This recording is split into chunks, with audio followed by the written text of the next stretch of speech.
Mengapa diaspora politik NU harus diakhiri?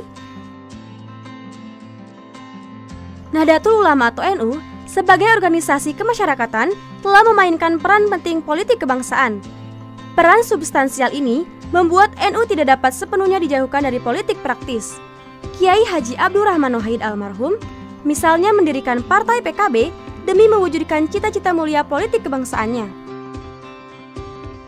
Hingga hari ini, telah banyak ulama dan kiai NU juga berperan strategis dalam partai politik selain PKB. Bahkan, Kiai Haji Solahuddin Wahid atau Gus Solah, adik Gus Dur, menyadari hubungan erat NU dan politik. Pada tahun 2019, Gus Solah mengatakan NU terlalu besar untuk diwadahi oleh PKB. Di tahun 2021, fenomena mengejutkan terjadi depan mata kita, di mana ada 109 kepala daerah yang berangkat dari PDIP adalah kader-kader terbaik NU. Fenomena ini, menurut Gusmis atau Zuhairi Misrawi, cendekiawan NU dan politisi PDIP adalah peristiwa terbesar bila dibandingkan dengan parpol lain se-Indonesia. PDIP jauh lebih berhasil mengantarkan kader NU pada kursi kekuasaan. Persebaran kader NU di luar PKB kita sebut sebagai diaspora politik warga Nahdliyin. Ada 5 pertimbangan mengapa diaspora di berbagai parpol ini perlu dikaji ulang. Pertama, kita telah menyaksikan perubahan politik atau political change. Pasca runtuhnya Orde Baru Soeharto, naluri politik umat muslim, umumnya dan Nahdliyin khususnya berhamburan. Kali kekang itu putus, membuat setiap orang bebas membangun afiliasi politik. Sejak era reformasi, tidak relevan lagi adanya arus politik sentralisasi. Buktinya, tumbuh subur partai politik. Di level mikropersonal, tidak ada batasan apapun bagi setiap insan politik untuk berafiliasi pada partai tertentu.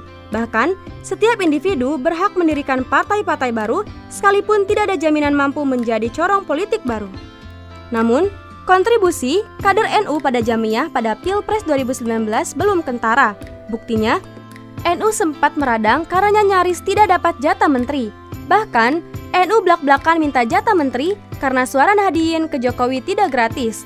Inilah alasan kuat politik diaspora pada Pilpres 2024 nanti tidak lagi efektif bagi kepentingan NU. Kedua, diaspora politik ini sudah menjadi perilaku kolektif atau collective action, baik cendekiawan maupun warga NU. Sebagai bentuk perilaku kolektif, di dalamnya tersimpan rasionalisasi dan argumentasi kuat, baik kepentingan personal, kelompok, ataupun idealisme personal. Setiap individu memiliki alasan masing-masing mengapa memilih Golkar, PDIP, Gerindra, atau lainnya. Juga ada alasan kuat untuk tidak bergabung ke dalam gerbong PKB yang didirikan oleh Gus Dur. Di sisi lain, diaspora semacam ini adalah bahasa simbolik solidaritas Nahdliyin yang rapuh, khususnya dalam kepentingan politik praktis. Diaspora memang ideal di satu sisi, tetapi merugikan di sisi lain. Berbagai parpol yang memperebutkan suara Nahdliyin memang meningkatkan citra ormas, tetapi merapuhkan solidaritas Jamiyah NU. Kemudian, dengan bangga, para elit menyebutnya sebagai ajang kebebasan berpendapat dan berserikat. Ketiga, perilaku kolektif ini tidak organik, melainkan dikondisikan oleh aspek struktural penentu atau struktural determinan.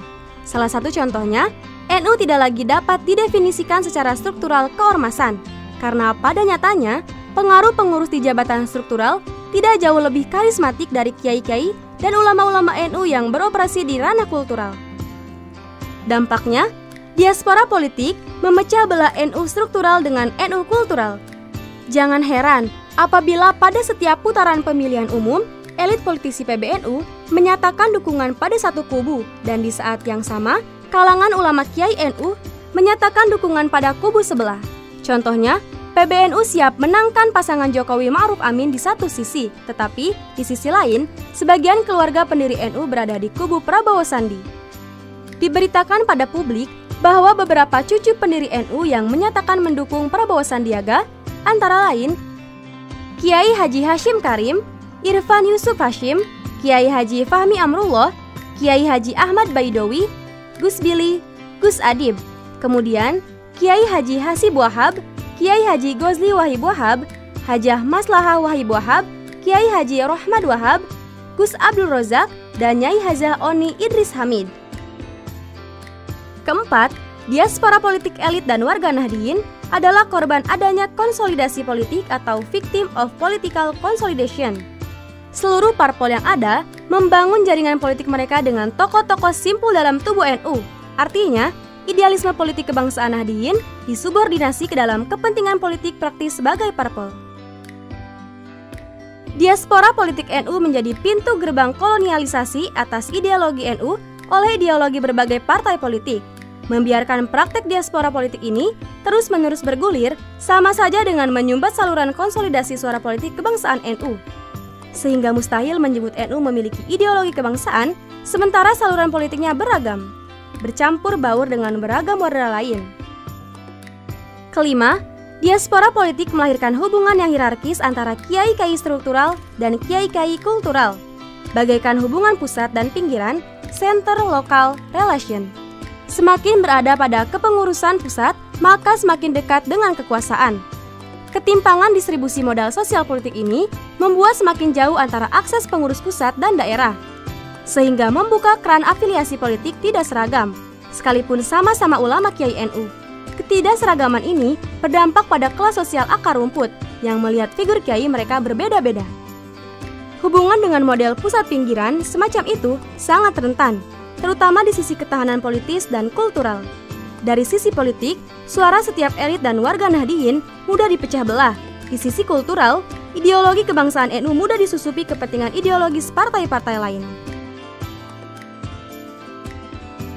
Dengan mempertimbangkan 5 kerentanan akibat praktek diaspora politik warga Nahdliyin tersebut, penulis cenderung menyuarakan segera mengakhirinya. Pilpres 2024 nanti harus menjadi momentum paling bergairah untuk menentukan arah suara Nahdliyin. Jangan sampai terulang lagi fenomena NU meradang, mengemis, dan meminta jatah menteri yang tak kunjung diberikan, kecuali pada tengah-tengah perjalanan periode kekuasaan presiden terpilih.